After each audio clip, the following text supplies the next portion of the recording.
कहते हैं कुछ जगहें बोलती नहीं लेकिन सब कुछ याद रखती हैं। गांव से थोड़ा दूर एक तालाब था, न बहुत गहरा न बहुत मशहूर, पर फिर भी सब उससे डरते थे क्योंकि जो भी वहां गया वो कुछ न कुछ अधूरा छोड़ आया। आज की कहानी है 4 दोस्तों की और एक ऐसे रहस्य की जो पानी में चुपचाप सांस लेता रहा। अरे अरे बस करो, बहुत हो गया नहाना, अब घर चलते हैं, मुझे तो ठंड लगने लगी है। इतना कहते ही निया ने पानी से बाहर निकलने की कोशिश की, लेकिन उसके शब्द पूरे भी नहीं हुए थे कि सवारा और लो ने शरारती मुस्कान के साथ अपने अपने हाथों से पानी उछालना शुरू कर दिया। अरे बहुत जल्दी उठती जाती है तू, सवारा हंसते हुए बोली, आज तो तुझे जाने नहीं देंगे। जब तक हमारा मन नहीं भर जाता तब तक तू यही रहेगी। लो ने भी साथ दिया, और वैसे भी आज तालाब कुछ ज्यादा ही अपना लग रहा है।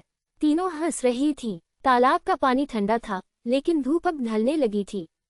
चारों तरफ सन्नाटा था, सिर्फ पानी की छप छप और दूर कहीं पक्षियों की आवाज। अभी सवारा ने इतना ही कहा था कि लो अचानक चुप हो गई। उसने पानी के ऊपर किसी की आहट महसूस की। सवारा, उसकी आवाज धीमी और कांपती हुई थी, तुमने कुछ सुना क्या? सवारा ने हंसते हुए कहा, तू भी न हर बात में डर जाती है। लेकिन तभी तालाब के दूसरी ओर झाड़ियों में हल्की सी सरसराहट हुई। अब निया भी चुप हो गई। ये मजाक नहीं है, निया ने धीरे से कहा, इस तालाब के बारे में लोग कुछ कहते हैं। तभी चौथा दोस्त अविर, जो अब तक किनारे बैठा पत्थर उछाल रहा था, उठकर खड़ा हो गया। अगर डर लग रहा है, उसने शांत आवाज में कहा, तो बाहर आ जाओ, सूरज डूबने वाला है। चारों दोस्त एक दूसरे की तरफ देखने लगे। तालाब जो बोलता नहीं था। ये तालाब गांव से थोड़ा दूर था। बचपन से वे चारों यहाँ आते थे नहाने, हंसने, रोने, सपने बांटने। लेकिन गांव के बुजुर्ग कहते थे, इस तालाब के नीचे कुछ दबा हुआ है, जो सुनना चाहे वही सुन पाता है।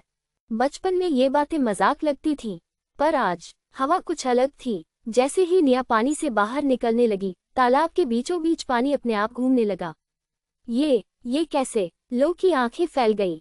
अविर ने बिना कुछ सोचे पानी में छलांग लगा दी और निया का हाथ पकड़ लिया। घबराओ मत, उसने मजबूती से कहा, हम 4 हैं, कुछ नहीं होगा। छुपा हुआ सच। तभी तालाब की सतह पर एक पुराना जंग लगा लोहे का संदूक धीरे धीरे ऊपर आने लगा। चारों की सांसें थम गईं। ये क्या है? सवारा फुसफुसाए। अविर ने हिम्मत करके संदूक खोला। क्या? सवारा ने हंसते हुए कहा, तू भी न हर बात में डर जाती है। लेकिन तभी तालाब के दूसरी ओर झाड़ियों में हल्की सी सरसराहट हुई। अब निया भी चुप हो गई। ये मजाक नहीं है, निया ने धीरे से कहा, इस तालाब के बारे में लोग कुछ कहते हैं। तभी चौथा दोस्त अविर, जो अब तक किनारे बैठा पत्थर उछाल रहा था, उठकर खड़ा हो गया। अगर डर लग रहा है, उसने शांत आवाज में कहा, तो बाहर आ जाओ, सूरज डूबने वाला है। चारों दोस्त एक दूसरे की तरफ देखने लगे। तालाब जो बोलता नहीं था। ये तालाब गांव से थोड़ा दूर था।